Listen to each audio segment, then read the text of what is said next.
Hello, good afternoon. Welcome. We're so glad you can all join us for our lunchtime Compost Town Hall session today. We're looking forward to hearing everyone's ideas about what the North Country needs to support a thriving community scale composting culture. I'd like to start with just a few housekeeping items. We're going to have a short presentation followed by a discussion when you can offer feedback and ask questions. To participate in the discussion, you can respond in the chat or use the raise hand feature in Zoom. It's located under the little reactions button at the bottom of your screen. Or if all else fails, use a physical raise hand and we'll try and keep an eye on the videos. If you would like to be called on to offer your questions or responses. We ask that otherwise you keep your microphone muted at all other times to cut down on background noise. If you want to take a moment to introduce yourselves to each other in the chat, that's much appreciated. As for me, I'm Christina Hartzell. I'm the Communications Coordinator for ADK Action. We are an Adirondack-based nonprofit organization that creates projects to address unmet needs, promote vibrant communities, and preserve the natural beauty of the Adirondacks for all. ADK Action projects include reducing road salt, expanding pollinator habitat, building sustainable food security in the region, just to name a few. The Compost for Good team of John Culpepper, Katie Culpepper, and Jennifer Perry came on board as an official ADK Action project a couple of years ago now, with a goal to help Adirondack communities turn food and other organic wastes into high-quality compost. Today, the Compost for Good project is kicking off a year-long USDA grant project to support organics upcycling business development in the North Country. With that, I'm going to turn it over to John Culpepper and Jennifer Perry of Compost for Good. Thank you, Christina. I'm John Culpepper, one of the co-founders of Compost for Good. And I've been in this business for a very long time, both aerobic and anaerobic decomposition. And I've also worked as a facilities manager, director, and sustainability director for about 20 years for North Country School and Camp Treetops. We're not going to be joined today by Katie Culpepper, one of our third co-founder, because Katie just had a new baby, and there she is sitting on top of the rock, and she is at home taking care of that new preemie. So thank you everyone for attending. Great, awesome. Thanks so much, John and Christina. We are incredibly excited and honored to be part of the ADK Action group of projects. They bring their A game to everything, so we're really excited about that. So again, I'm Jennifer Perry. I am also very honored to work with John and Katie on this project. Some of you on the call may be familiar with me. I also work at the Adirondack North Country Association in the Clean Energy Program. I've been there for about 10 years. I am a small market gardener, and I'm looking at my wind-battered greenhouse right now that got kind of hammered in the windstorm, but I do grow and sell market vegetables and have dabbled in composting in the past, but am now in the composter manufacturing and operator business. I'm stepping my foot into that as well. But more than anything, I'd say whenever John gets asked the question, who are we? His response is, we are three people who are really passionate about composting, and that pretty much sums up who we are and what we do. So we're really excited to hear from folks on the call today. So I am going to buzz through the slides as quickly as I can to get to the point where we hear back from you. And some of the slides I'll skip over because they are going to be available for you all to have the opportunity to look at them in more detail. So as John alluded to, Christina talked about, Compost for Good is a project. That's probably the best way that we can explain it, but the whole our whole approach really is to provide technical support in a lot of different ways to pretty much anybody on the community scale who's interested in composting. And I'm going to talk a little bit more in a few slides about what specifically this grant is going to enable us to do.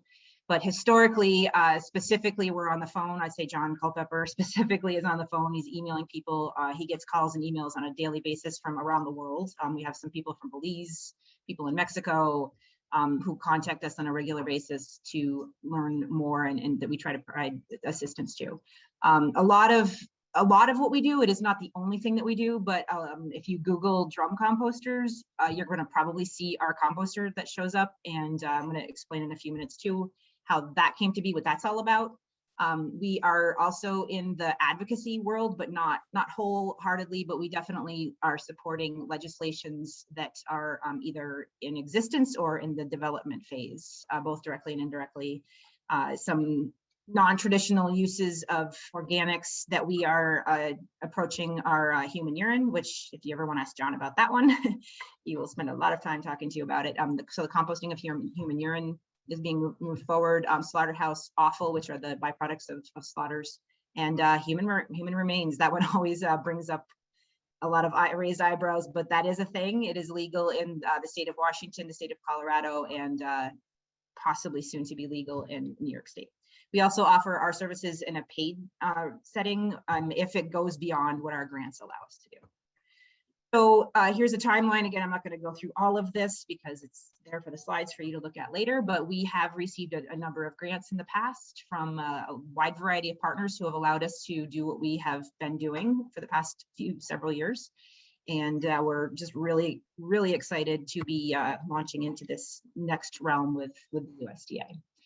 I'm also going to skip over this, but the why we do it part, at the overarching theme for everything for us comes down to community scale. Katie is our community scale.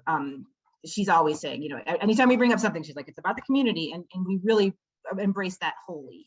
We believe that composting is more than just this process that happens. We believe it's an entire suite of things, and we're learning every day about the benefits that composting has on soil, and it's evolving. The science is evolving.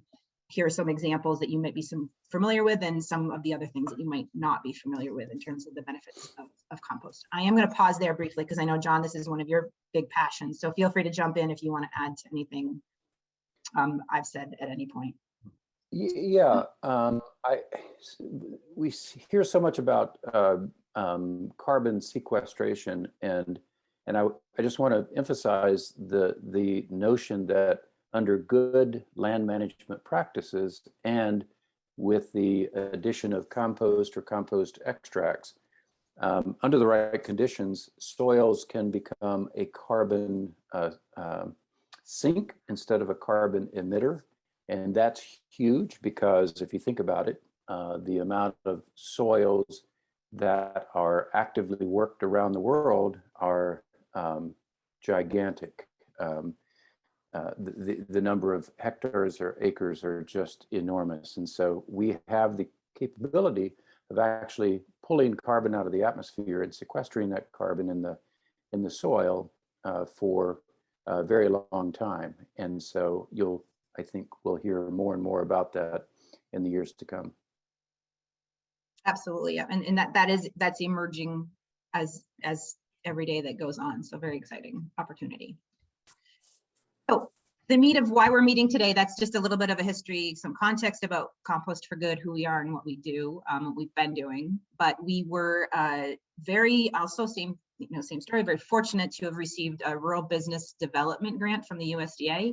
I'm going to pat ourselves in the back a little bit. We had the second highest scoring proposal in New York State. We're really proud of that, but we believe that the reason it scored so high is again, back to this concept of composting and how it benefits the community. We very strongly believe that composting has it's an untapped market up here. And I'm not comfortable using the word market, but that's a commonly used lingo.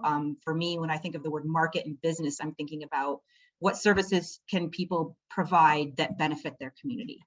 So we believe that there's a very large suite of untapped opportunities related to composting. You know, you'll hear us use the term organics upcycling or recycling very frequently as we talk about our project. So lots of words here, but the gist of what we're going to do is in the very top. So, technical assistance and resources. I'm going to drill down on what that means specifically in the next slide.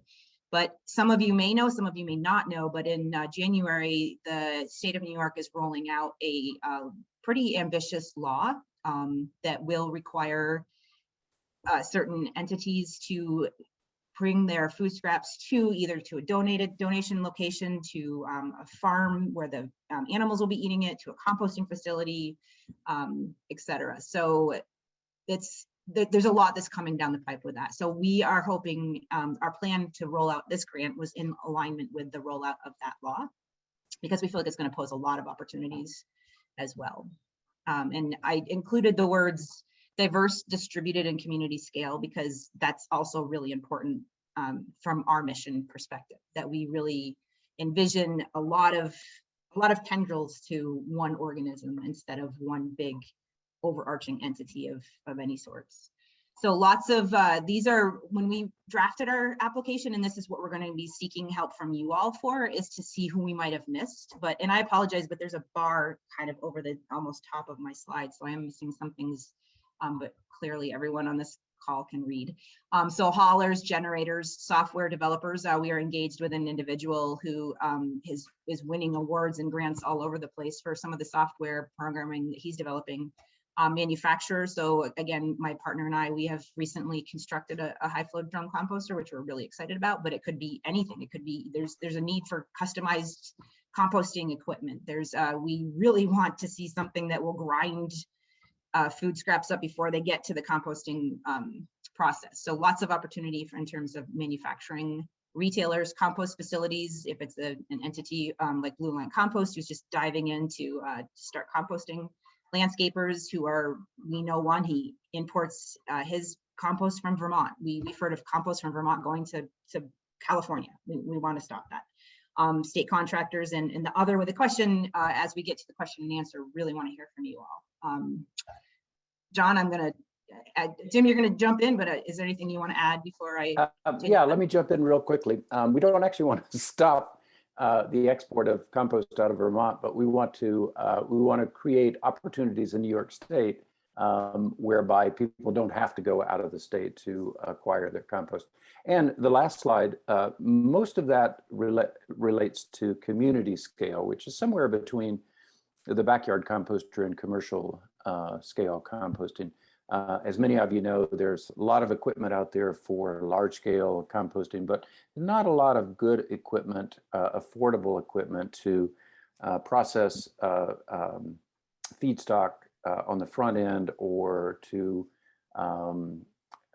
sift finished compost on the back end. So that we're also very interested in developing plans for that kind of smaller scale, community scale equipment. Exactly, and one local business brought up the possibility of there being shared equipment too. You know, so that's the concept of community that we want to be embracing and talking about. So maybe there's a set of bagging equipment that is available that travels. It's on wheels. So that's an example of some partnerships that we're hoping to encourage.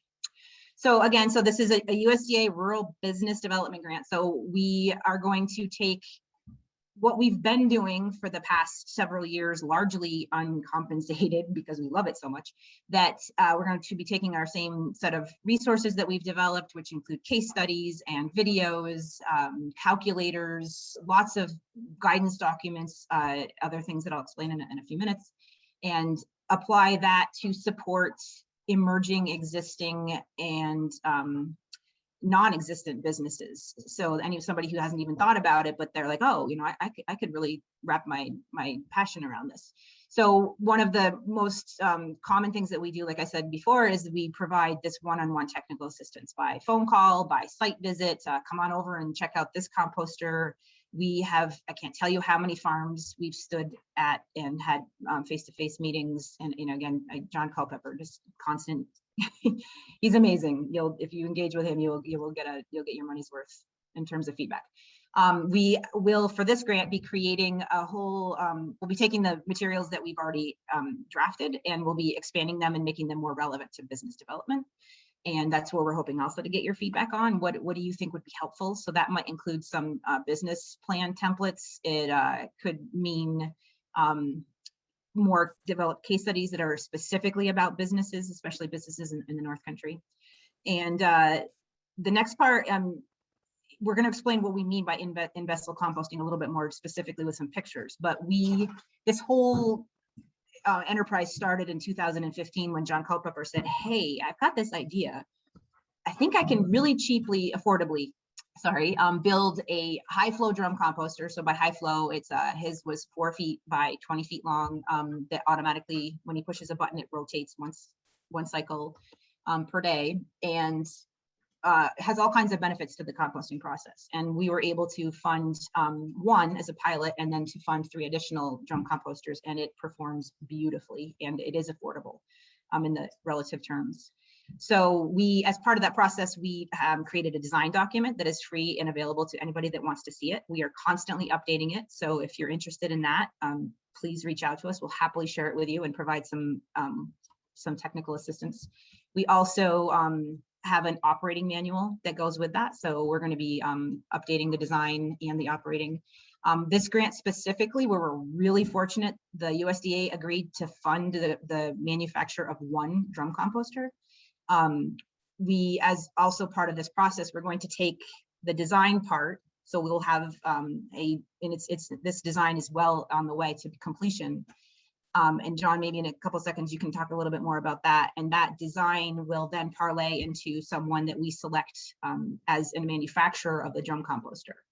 That manufacturer will agree to have basically an open house. So there'll be a camera, that person will agree to invite people to come visit. So the whole point of it will be to facilitate others who might want to manufacture a drum composter.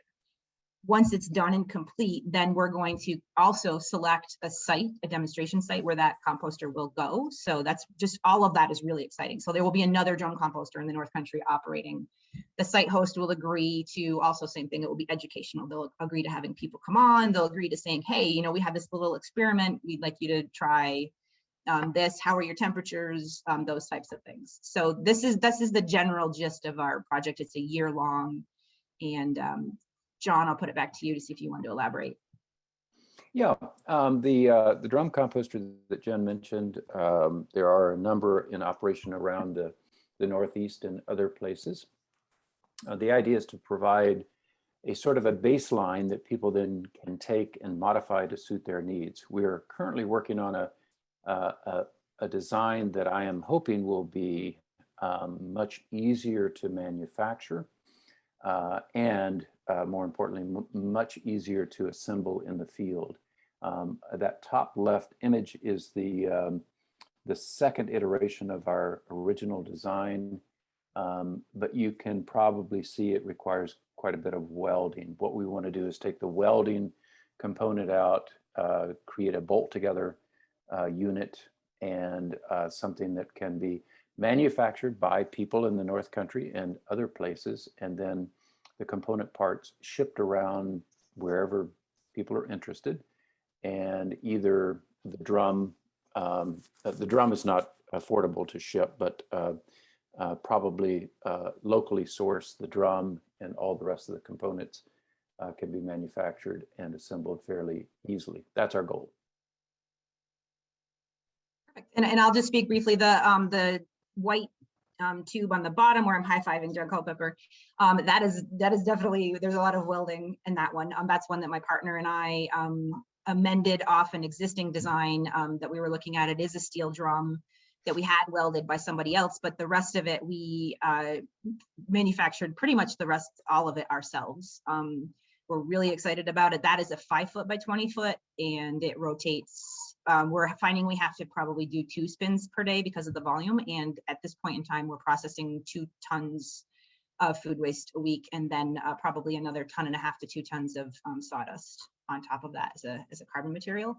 So it's a really exciting opportunity. And what we hope will happen is that all of these will spur innovation on any level, that someone can take the base design, which is what my partner and I did, and just roll with it. We have plans to maybe put a bike on it, to pedal it, to find a way to operate it with solar panels. We're trying to do repurposed steel tubing as well. So the sky's the limit.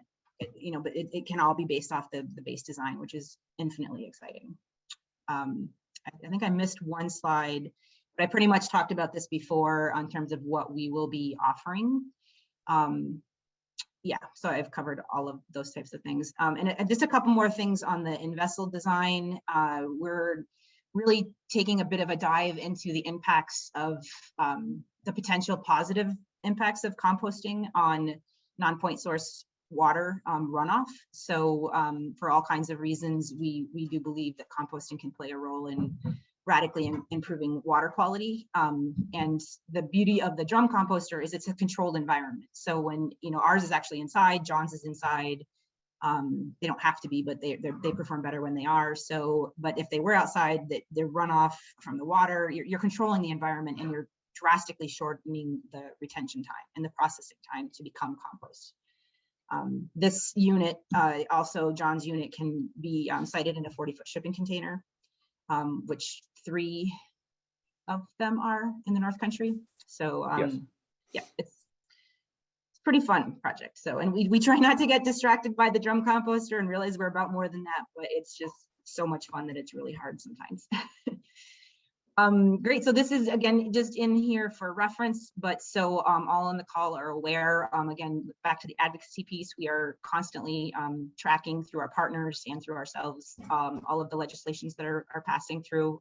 Most pressing that we just talked about, the DEC, the Department of Environmental Conservation, will be hiring a statewide contractor to offer assistance to businesses throughout, again, the state. So as they roll out the law, it is our sincere hope that this is just the tip of the iceberg. This one only affects generators of a certain capacity of food waste. And we believe and hope that there will be more pieces of legislation coming. And so what we really want to do at Compost for Good is get everybody ahead of the wave.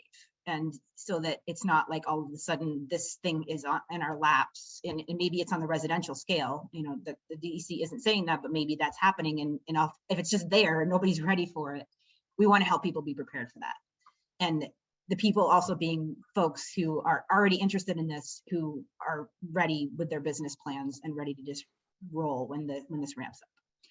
So these are all hyperlinked once you get the slides if you want to learn more. There is a federal piece of legislation going through that it looks pretty promising. If you want to check that out, write some letters if you're interested in supporting it. As I mentioned before, human body composting, there is legislation in New York State on the books at this point in time. Natural organic reduction is what it's termed. And then Soil Health and Climate Resiliency Act. John, you want to talk? I didn't actually check that one out. That's peripherally going to impact our work, but. I don't know a whole lot about that, but I think I saw Carrie from USCC on the call. Carrie, you want to unmute and tell us a little bit about that? And process point here, Jen, you've got about 6 minutes to the top of the hour. We want to leave plenty of time for Q&A. Perfect. We're close to end. Carrie, or maybe Carrie, you can chime in the Q&A if you'd like, if you're listening out there. So here's a list of current organic businesses that we're aware of in the North Country. If we've forgotten somebody, we really apologize. But again, Q&A, chat wherever. Please let us know if you know of anybody, any businesses. And when we say North Country, we're talking about kind of the 7-county North Country. However, our grant only allows us to target Franklin, Clinton, Essex, and St. Lawrence counties. I think I got the 4.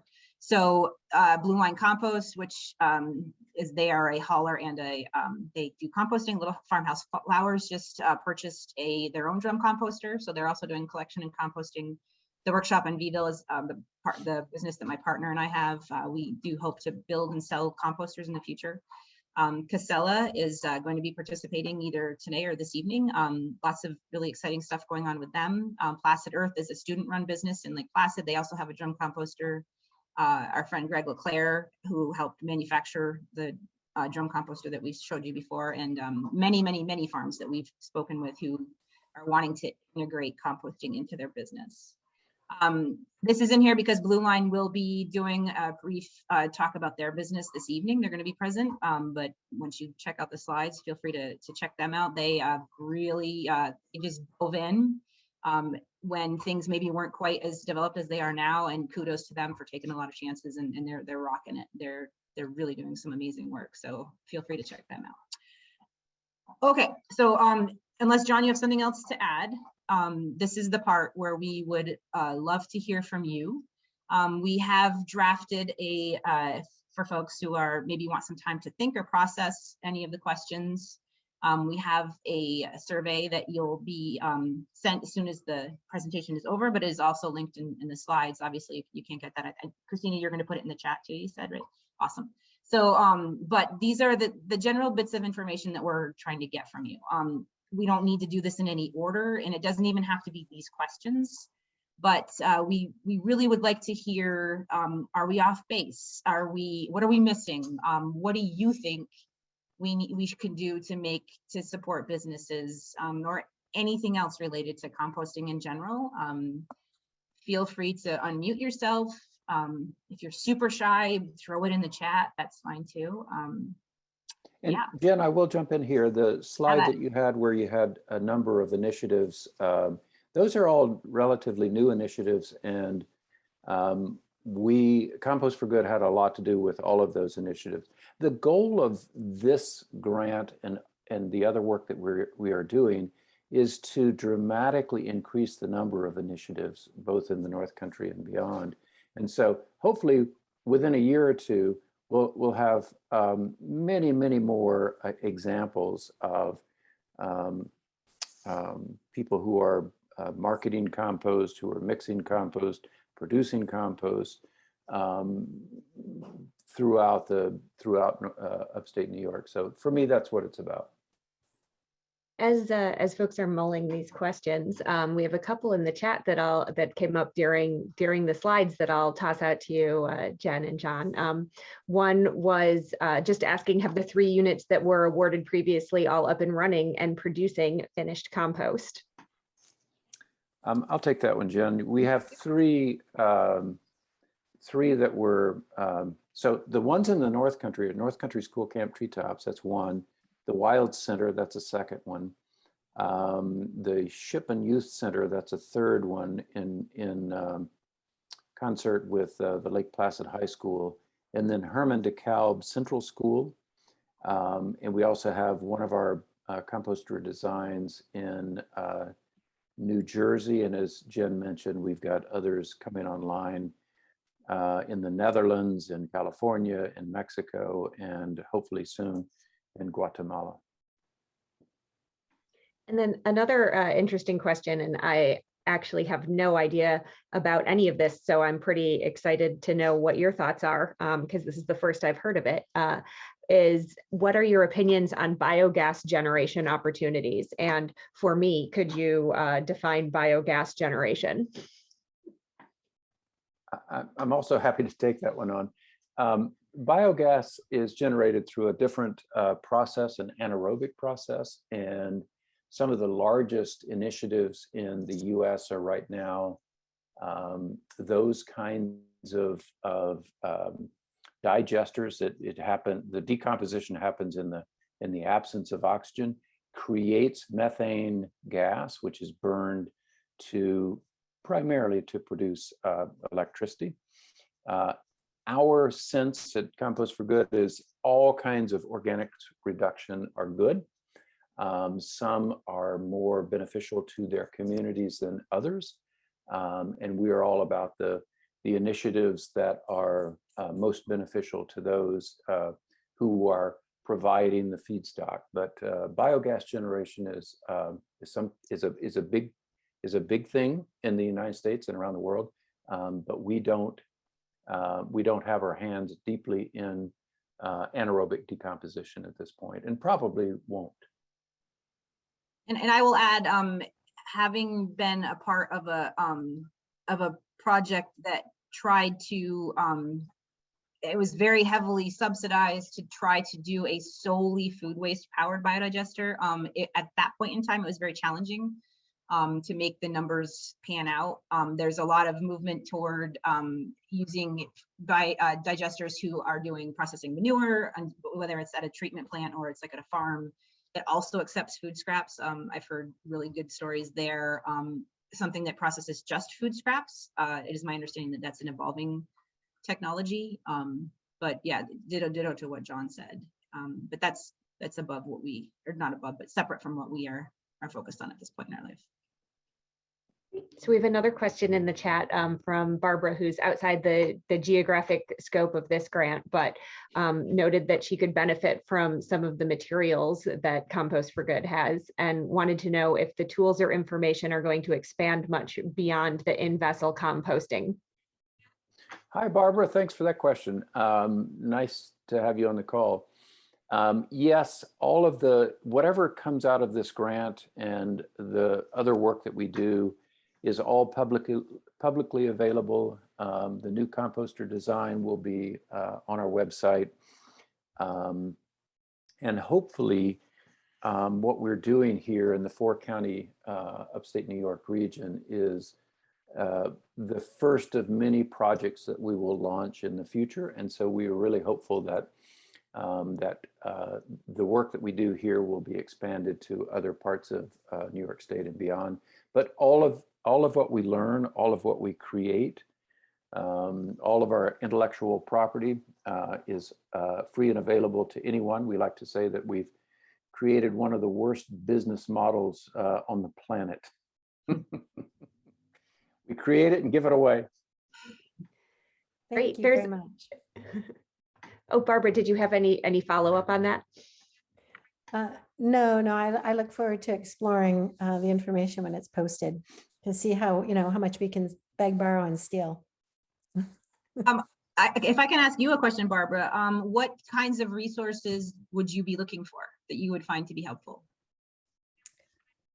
So we are looking at creating a facility that will use an aerated static pile system. And so what we're looking for is how did you guys select which grants that you went after, right? And what are some of the better grants, or where are good grants to go seek? And then we are creating a business case. That's been a bit of a struggle, because how do you collect data for your business case?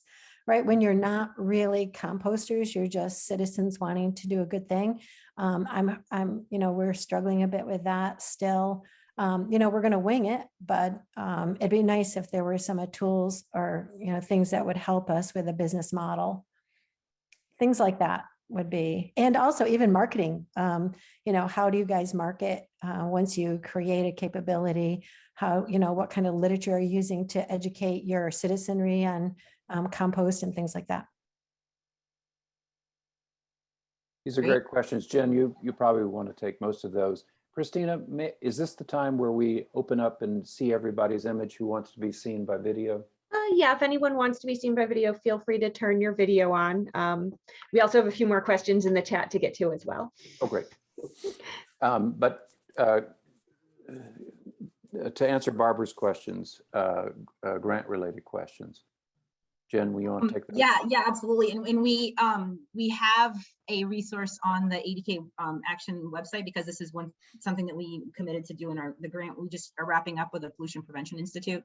So the thing, as you can imagine, with grants is that they are almost out of date the second that we post them. So it's a difficult challenge to keep them updated, but I would be super happy maybe if you wanted to reach out to talk to you. I tend to be the grant writer of this project, so it's a big bucket, but and I would be happy to discuss strategies with you too in terms of finding partnerships. I can tell you, I'm working in the not-for-profit world, that when we find a community champion to partner with that are just more on the citizenry side of things, it is like the clouds part and the sun shines. Like that can be a really fantastic relationship, and frequently those not-for-profits are looking for community champions to partner with to amplify their capacity. So the short answer is yes. And if you wanted to reach out offline, I'd be happy to chat. And Barbara, to address another concern that you had about how to get information when you're not actually generating data, I do want to make sure that people realize there are some organizations in the United States that are enormously helpful. We're a relatively small one. We're working with people one-on-one, but the United States Composting Council is a huge resource for some of the questions that you asked, Barbara. Also, the ILSR, Institute for Institute for Local Self-Reliance is a really good, sorry about that, fogged out, really good resource for composters and recyclers. So there's a lot of good resources out there, but Barbara, a good place to start is right with Jen, I think. and the Pollution Prevention Institute too. I just can't say enough about Yes. them. They have so many calculators and resources, and it's nicely organized. And and I'll just shout out with this one right now. They have a grant available that will pay for 40% of your investment if you can offset, and it's not just composting, but if you can offset landfilling of a ton of food waste per week, they have 40%, and it's a rolling grant. 44. 44. Oops. That changed things. Among them, but they just have a host of resources too. So yeah. Cool. Christina, do you want to keep on the, is there anybody? Sure. Yeah, no, there's I'm happy to ask questions that are in the chat. There's a great question actually from Chad. Has Compost for Good thought about reaching out to colleges and universities in the North Country? Like, for example, at North Country Community College, having 3 campuses, there could be an opportunity for a program to kind of engage the next generation in composting and have a community composting opportunity. Jen, you want to take that?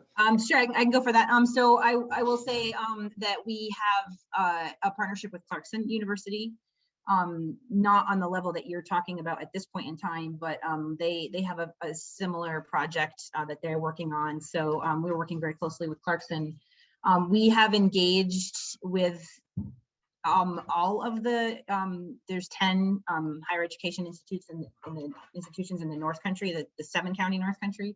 And we have engaged with all of them on some level at some point in time.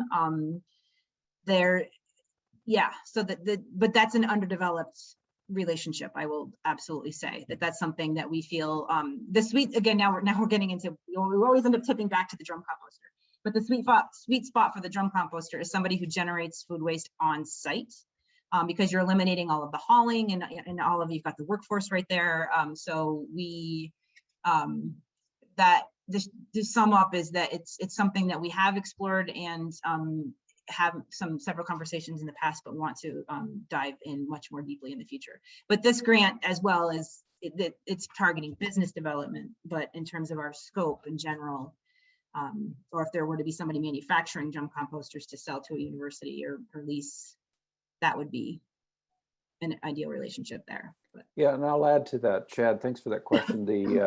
There's a lot of opportunity for student engagement, both in the upcycling of the feedstock that they create right on their campuses, but also in engineering departments and agricultural departments, creating more designs. By in no way, shape, or form are we saying we've created the perfect in-vessel unit. We've created one that can be built by people who don't have a huge workforce behind them. We're developing plans to lower the cost, but there's so much innovation that needs to happen around this entire topic. We need lots and lots of solutions to tackle the organics challenges that we have in the North Country and beyond. And I didn't mention this, but this is also a shout out that we have created an advisory group as part of this grant, which we're really excited about. Chad is a member of that, so I'm super excited to see your face, Chad, and hope to meet you in person. The advisory group's primary role will be as if theoretically these are folks who are in touch with other circles of partners and people. So for example, we had this event, so we said, hey, can you guys blast this out and share it with your networks? But their other primary role will be to help us with the selection of the manufacturer for the drum composter. We want to remove the Compost for Good team as much as possible from that process, because we need to not be inserted into that decision. That needs to be as removed from us as we can make it. And then they will also assist us in finding the place where the composter will be sited. So good to see you, Chad. Yeah, just to touch on that, the USDA grant that is bringing us together for this Zoom call, about a third of that is going into the manufacturing of an in-vessel unit, using that manufacturing, as Jen said, as educational opportunities for other folks who want to come and take a look at it, and hopefully many will say, wow, this is really something that makes sense. This is something I could do in my own shop. This is something I could make and sell, and create more opportunities for community scale composting. Great.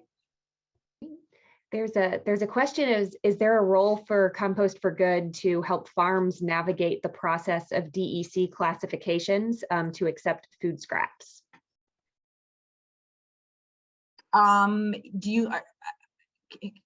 Whoever that said, could you clarify, is that in reference to the law? It's from Bob, and it also does note exemption, registration, or licensing. But Bob, if you want to. Mostly, thank you. Mostly as farms that want to serve as a host site for potential drop off from whoever in the local community. Because I know in our situation here right now we're under the exemption, but at some point we're probably going to have to go to the registered, and then it just seems like for some farms that could be an intimidating conversation, potentially inviting the DC onto your property for whatever reason. And so it just seems like some sort of intermediary between the farm and the DEC, basically to raise the comfort level of being willing to accept the product in the beginning.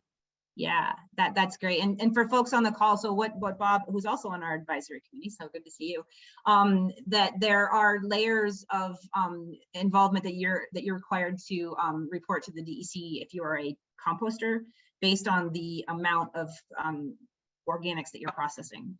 And so the short answer to your question is, Bob, I know people who have worked with the DEC and have had incredible, they don't say enough good about it. Like they've had really good luck with the people that the DEC, but what you just said, the concern about having the DEC show up on your property, absolutely, I understand that. I'm kind of feeling that myself.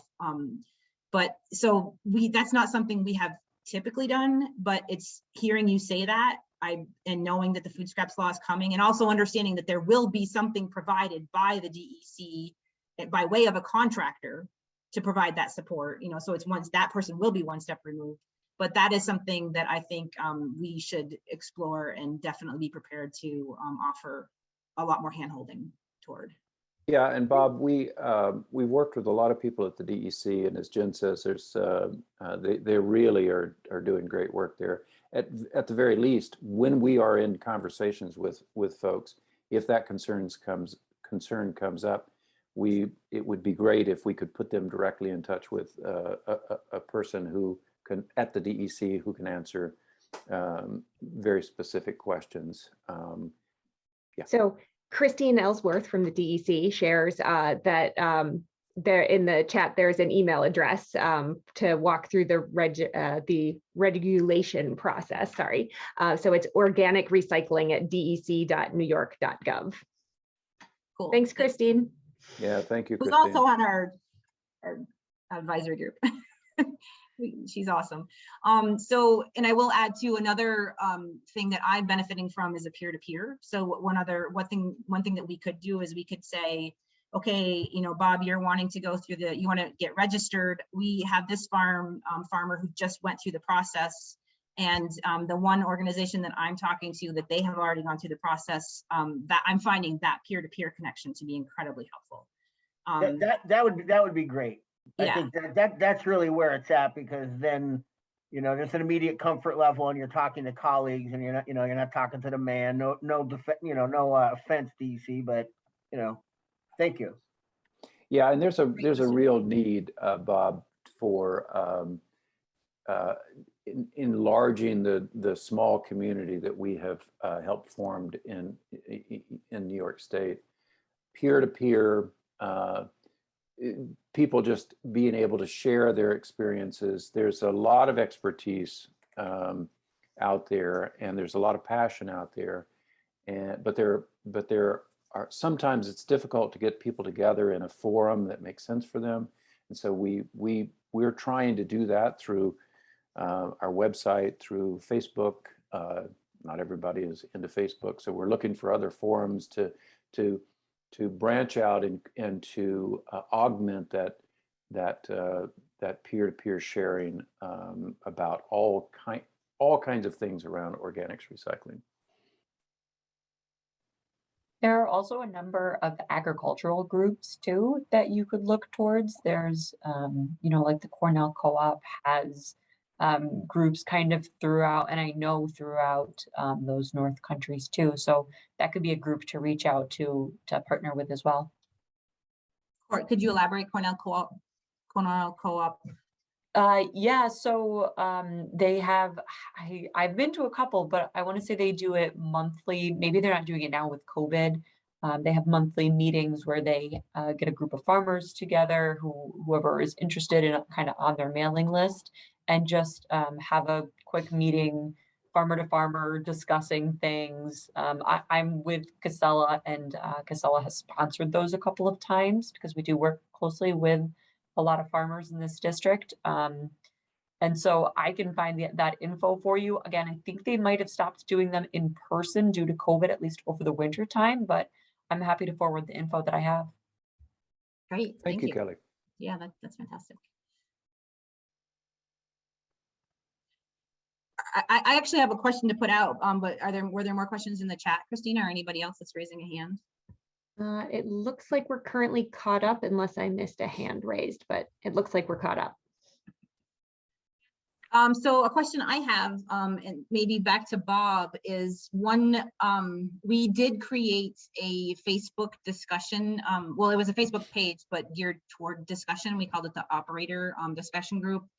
And it's, you know, it's Facebook. People have issues with Facebook, and it hadn't really, people weren't engaged with it on the level that we were hoping. Again, just to trying to help where John would be answering the same questions by email like 4 or 5 times in a day. We're trying to find a way to be able to have that information and those conversations broaden out.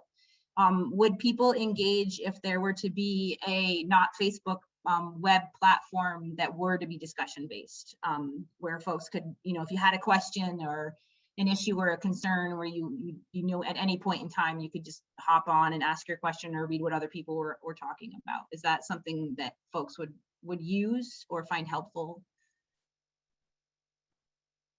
So And what I'm would that also platform the be also? NYSAR board. Sorry, John. I'm sorry.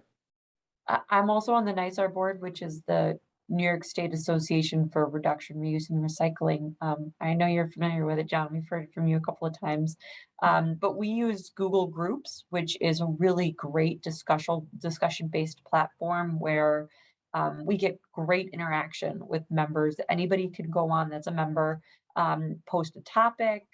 If they have a question, they can post it to the entire group, and then it can either be answered by a specific person that they're addressing it to, or just the membership in general. And oftentimes we have a lot of people going on there looking for a specific type of recycling facility, and there's a bunch of different ways to help them out. And so we've gotten really great participation through that Google Groups, and it's free too. So that's a big perk. Okay, and do they have to have a Gmail account of some sort to participate? I'm pretty sure they have to have a Gmail account. Yeah. Okay. Great. John, were you going to add something or ask something? Probably, but I'm getting old and I've already forgotten. Have you thought about LinkedIn? As a platform, you mean? For Yeah, I've been using it quite a bit because I'm doing my doctoral research and trying to get participants for my study. And it's taking a lot of time to get participants, but that's the place I'm having most success getting engagement. Interesting. That's a good Yeah, because suggestion. people create their own groups. People create all, I think I'm part of like 28 sustainable groups. And at any given time, there's stuff going on. Okay. And Chad, do you find LinkedIn I've used and familiar with, and I find it typically the folks in academia use it more than farmers or individuals who aren't used to communicating that way. Do you find a lot of farmers and others who are not in academics? Yeah, most of the communicating people that way? I'm involved with are not in academics. It's all Right. business. Great. It's like networking and things of that nature. So it is on more of a business networking, but it's also sharing content. It's also how you approach. It's not, it's nothing like Facebook. It's more professional and engaging and respectful. And nobody posts bizarre, silly stuff, and from my experience, but yeah, most of the, I don't know about farmers because that's not a direction that my research is in. So I haven't necessarily tried to engage in that manner, but I guess it would be more on the more research side of it to get input from, I talk to people all over the world because of it. And most of them are not in academics. I'm in the interior design realm, construction industry, sustainability. So most of my contacts are in that field. That's great input. Thank you. Yeah, thank you.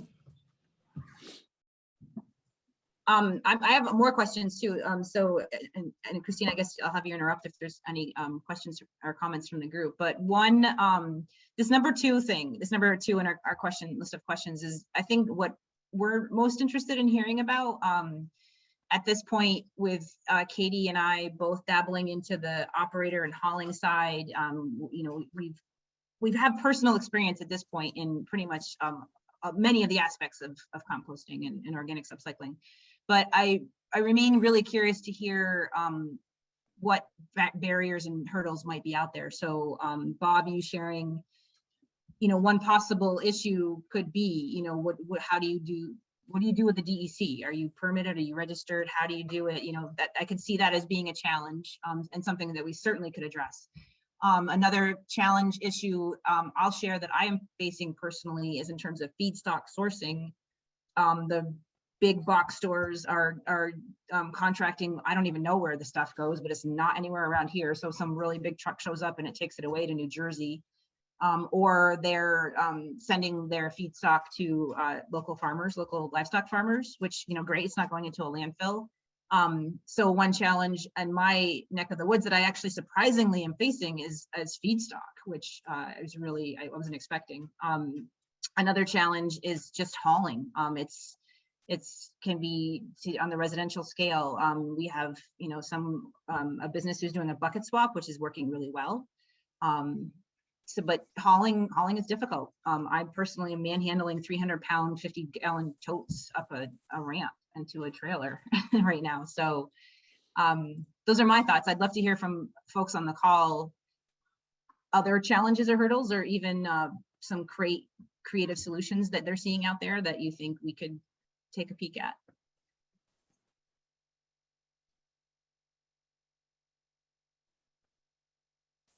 Okay, this is Jonathan. Can I chime in? Of course you can. Yeah. Hi, Jonathan. Cool. Thank you for hosting this, number one. And number two, I think I saw Carrie on the call too. Yeah, I think I don't have an answer to the question on curbside pickup, but we've had a very primary level of success with the health department at the farm supporting us with small buckets. And those small buckets are put on countertops at our CSA members' homes. So a certain number of those have come back the following weeks after they pick up their CSA share with compostable feed scraps to put into our small piles here. So it's kind of like in my mind, the part before getting to a residential pickup is if there's that community engagement, just to kind of saddle each person with their own responsibility. So it's starting to work, and we're one season into farming, and this is one season into introducing this idea to folks in our little community. So I'd say that this is definitely an way it can happen, or it can start when somebody that's got a trailer in time or a truck or a flow to go around and pick up those things for the folks that can't always make it back out to the farm. So the tools are available, and in my experience with short here in the North Country, several organizations are already ready to support any good ideas. So thanks for letting me chime in, guys. I'll mute my mic now. Thanks, that's Jonathan. awesome. Yeah, and what you bring up, I think for me,